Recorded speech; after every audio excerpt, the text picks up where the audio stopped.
Madrid, the capital of Spain, is a modern city where tradition and the avant-garde meet in every corner. It's a very open place, and its people come from many places. It has good train and flight connections. The underground is the best form of transport. Should we not wish to choose to take either the underground or the bus, we can always walk around.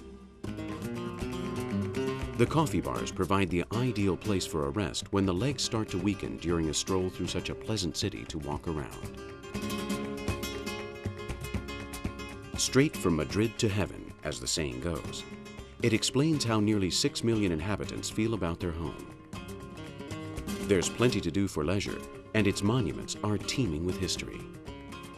This is definitely a city determined not to lose its traditions or forget its past as it makes its way into Europe.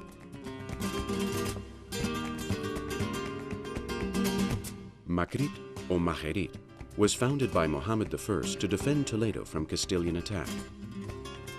The name means City of Abundant Water. This is both because it sits on a multitude of subterranean springs and because of all the canals built by the Arabs to gain access to the water up in the mountains. It would then be Alfonso VI who reconquered the city for the Christians, who ended up distorting the name to the Madrid we know today. Felipe II, the monarch in whose kingdom it was said the sun did not set, moved the capital from Toledo to Madrid. After that, it could not be moved, and to ensure this, it was ordered that the Palace of the Alcázar be built as a royal residence. After it burned down in 1734, Felipe V of Anjou, the first king of the Bourbon dynasty, ordered that another palace be built over the ruins. Filippo Juvara received the order to build the new Palacio de Oriente, or East Palace. Due to his death, however, the work ended up in the hands of his pupil, Giovanni Sacchetti. The palace, a building of elegant French and Italian shapes, is split into 2 levels. There is a lower level with a large plaza. The downstairs windows open onto its cushioned plinth. The nobleman lived on the upstairs level. The building is rounded off with a large cornice and balustrade. The facade was inspired on Bernini's drawings for the Louvre Palace in Paris.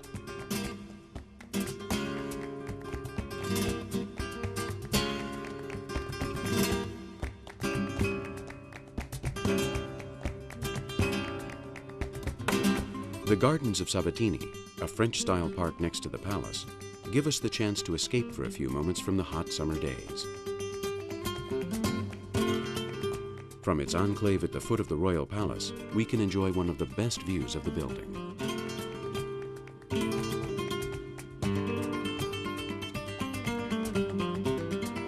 The Plaza del Oriente, or East Square, sits to the east, and it's one of the favorite areas for a walk among the people of Madrid. Joseph Bonaparte had all the existing buildings here demolished in order to build this stirrup-shaped square. It allowed for a better view of the palace, and at the time, it also served as a place to stage state ceremonies. The extremities of the square are marked by a series of statues of the Gothic kings that used to adorn the palace's cornice. According to legend, Isabel II, Queen of Spain in the 19th century, dreamt that the statues fell on her head.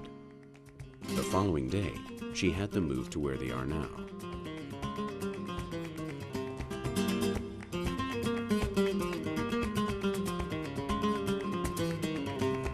The statue of Felipe IV on a horse, based on a drawing by Velázquez, the phenomenal painter, and sculpted in bronze by the Florentine sculptor Pietro Tacca, presides the center of the square. The formula for the horse to stay balanced on his legs was worked out based on Galileo's calculations, which gives the impression that the whole statue is moving.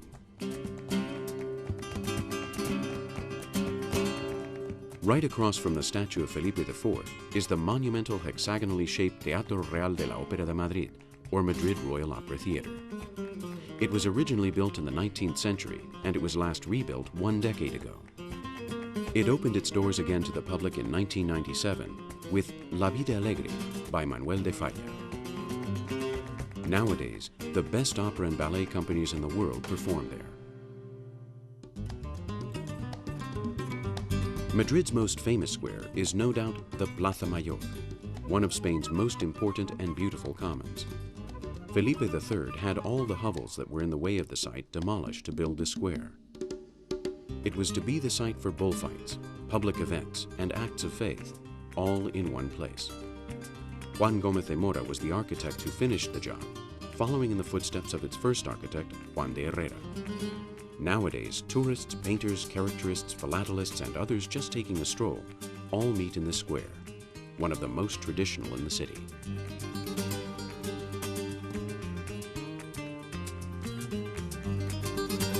It is precisely under the arched colonnade surrounding the plaza that we find most of the activity.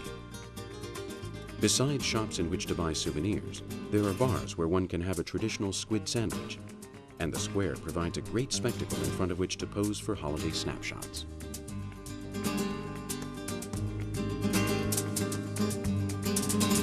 Its most famous building is the Baker's House, with its allegorical frescoes of time on the walls.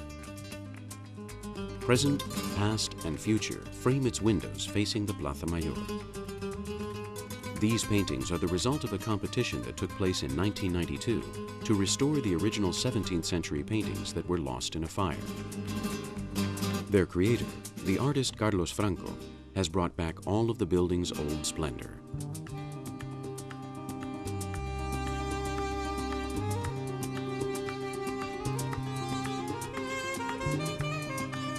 There is another great historical statue in the center of the square. This one is in memory of Felipe III. According to an old legend, if one got close enough to the horse, one could hear it chirp, and it was true. When the statue was momentarily moved to a different location, however, it was discovered that rather than a magical spell, it was due to birds nesting inside the horse's mouth. The opening of the horse's mouth was covered, and the mystery was over.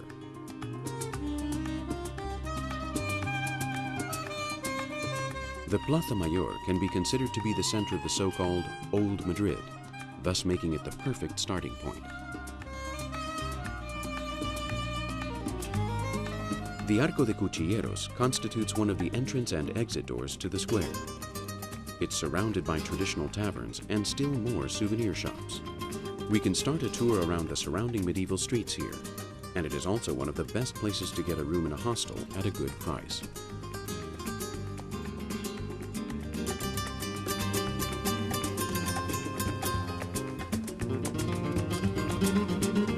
A stone's throw away is the Puerta del Sol, Madrid's true center of operations, the very core where pedestrians and vehicles alike arrange to meet.